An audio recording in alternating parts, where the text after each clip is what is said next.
जजमान हमारे अन्नदाता हैं बच्चों वाले, है ना। जी वो जो फैसला करेंगे हम उसके खिलाफ भी नहीं जा सकते। जी क्यों नहीं जा सकते? क्योंकि देखिए हमारे तो खेती बाड़ी भी वही है, हमारे लिए हमारी फैक्ट्रियां भी वही हैं, जी हमारे लिए हमारा फिक्स डिपॉजिट, हमारी नौकरियां, हमारा तो सब कुछ वही है। जी जी ठीक।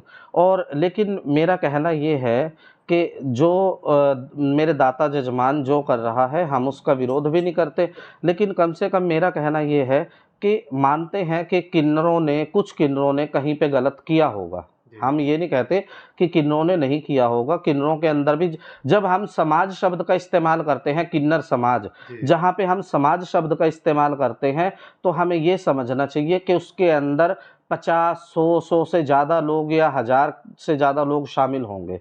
तो किन्नर समाज भी ऐसे ही है। जब समाज शब्द आता है तो समाज के अंदर हर तरह का इंसान होता है, कुछ जी अच्छे भी होते हैं, कुछ बुरे भी होते हैं, है ना, कुछ धार्मिक भी होते हैं, कुछ बिल्कुल मतलब कि क्रिमिनल प्रवृत्ति के भी होते हैं। जी तो समाज में हर तरह के लोग होते हैं। किसी एक को आधार बना करके और पूरे समाज को इसमें टारगेट करना, पूरे समाज के साथ नाइंसाफ़ी करना, ये नहीं है कि सभी 10-10 हज़ार देते हैं या सभी 15,000 देते हैं या सभी 5,000 देते हैं।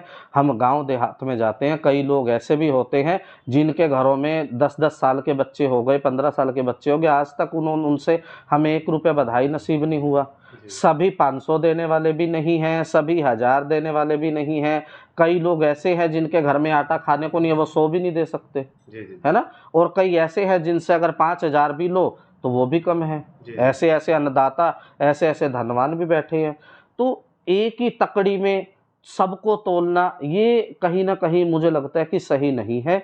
हाँ, जिसने गलत किया, अगर परिवार में एक बच्चा गलत कर देता है तो हमें सबसे पहले हम क्या करते हैं, जो हमारा सामाजिक नियम है मेन स्ट्रीम सोसाइटी में भी, जी जी हम जा कर के उसके परिवार को बोलते हैं, उसके बाप को, दादा को, माँ को बोलते हैं कि तेरे बच्चे ने ये गलत किया, है जी ना। जी अगर किसी किन्नर ने गलत किया है तो आपको चाहिए था कि आप आ करके किन्नर गुरु को, किन्नर मुखिया को बोलते कि आपके चेलों ने या आपके बच्चों ने ये गलत किया है। जी जी अगर हम उस चीज़ में सुधार ना करते, है ना, फिर आप जो चाहे वो फैसला लेते। लेकिन इस तरीके से तुगलकी फरमान किसी समाज के लिए जारी करना ये गलत है। हम तो पहले से ही, सरकार ने हमें अधिकार नहीं दिए, है ना। सरकार की तरफ से हमें कोई अधिकार प्राप्त नहीं है ना। मेन स्ट्रीम सोसाइटी में हमारी कहीं गिनती नहीं होती।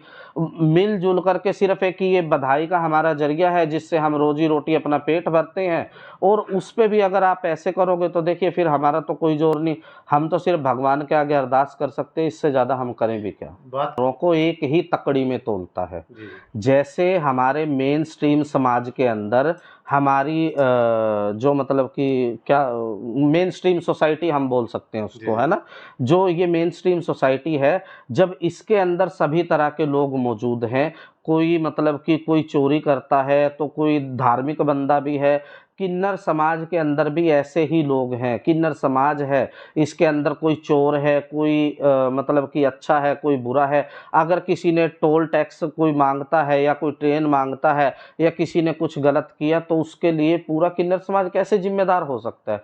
मतलब कि आपने तो चलो हमें बोल दिया, हमें टारगेट कर दिया, लेकिन अगर किसी एक बच्चे ने, किसी जाति के या किसी समाज के अगर एक बच्चे ने बलात्कार किया और हमारी हिम्मत नहीं है कि हम ये बोल सके कि इस जाति के सारे बच्चे ऐसे हैं, लेकिन आप लोग बोल सकते हो क्योंकि भैया आपके पास अधिकार है। बात बोल सिर्फ बात की है टोल टैक्स या ट्रेन मांगने की। जी मैं तो यहाँ तक कह रही हूँ कि इस समाज के अंदर प्रोस्टिट्यूशन करने वाले लोग भी हैं जो अपना जिस्म बेचते हैं। जी जी तो अगर कोई अपने मतलब कि पेट भरने के लिए अगर कोई ट्रेन मांग रहा, प्रोस्टिट्यूशन कर रहा या कुछ भी इलीगल एक्टिविटी वो कर रहा है, उसके लिए हर चीज़ हमारे समाज के जो नियम कायदे, सामाजिक नियम कायदे, जो उनसे हट कर के काम किया जाए, चाहे वो किन्नर हो, महिला हो, पुरुष हो, तीनों जेंडर में से वो कोई भी करेगा तो वो गलत ही कहा जाएगा, कानूनी रूप से भी और सामाजिक रूप से भी। आप जैसे आपने कहा कि खर्च कम होता है,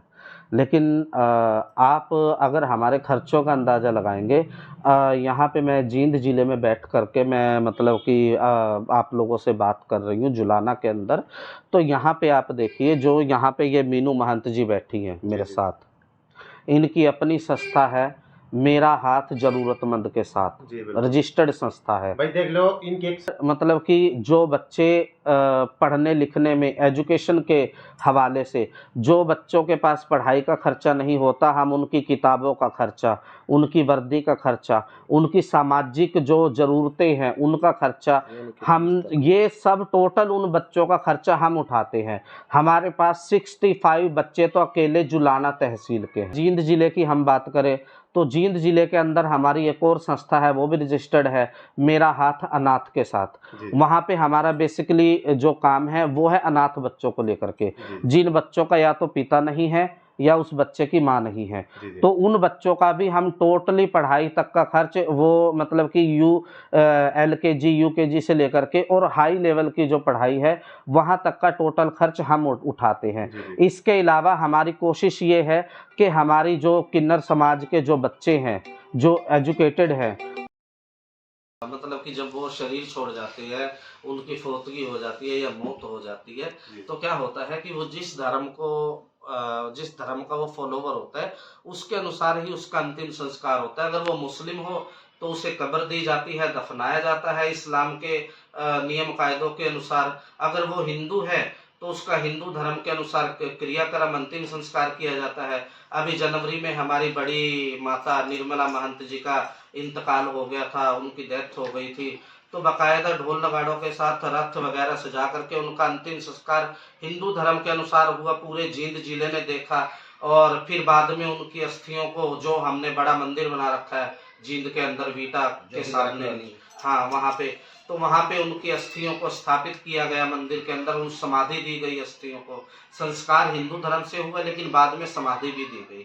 ऐसे ही होता है। ये तो एक दंत कथाएं हैं, अफवाहें हैं, लोगों की अपनी तरफ से गढ़ी गई हैं, क्योंकि लोगों को किन्नर समाज के बारे में जानकारी नहीं है। बेसिकली समस्या ये है, किन्नरों का इतिहास आज से नहीं है, किन्नरों का इतिहास 5000 साल से है। जिस टाइम पे गदर हुआ था 1857 में, जिस टाइम पे आज़ादी की जंग का बिगुल बजा था, उस टाइम भी किन्नरों ने बहुत सारी कुर्बानियां दी थी। लेकिन समस्या ये है कि मेन स्ट्रीम सोसाइटी को हमारी इतिहास के बारे में कोई जानकारी ही नहीं है। हमारे कौन से किन्नर थे जिन्होंने आज़ादी की लड़ाई में जी?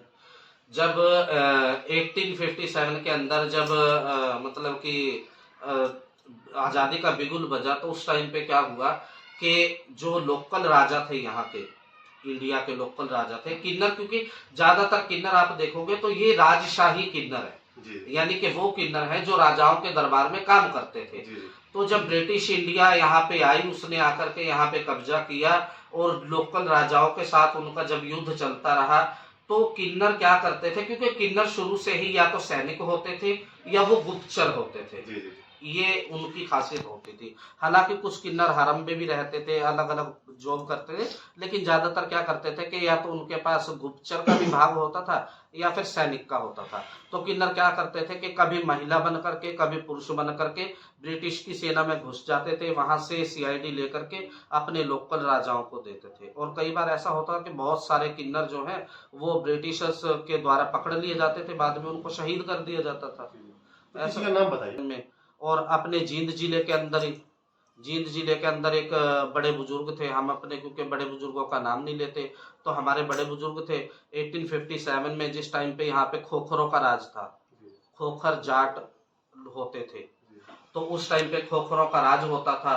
तो खोखरों के राज में वो, क्योंकि खोखर जाटों के साथ वो रहते थे, तो जिस टाइम पे वो रजिया सुल्ताना और बाकी इल्तुतमिश की जो बेटी थी, जब मुगल सैनिक इधर आ रहे थे, तो खोखरों का और मुगल सैनिकों का जब आपस में टकराव हुआ, तो बकायदा उसमें किन्नर भी शहीद हुए, उसमें रजिया सुल्ताना भी मारी गई और बहुत सारे मतलब कि कैथल के अंदर जो मारी गई थी, क्योंकि ये खित्ता वही है ना, जींद कैथल खित्ता तो ये की है। उस टाइम पे ये पंजाब हुकूमत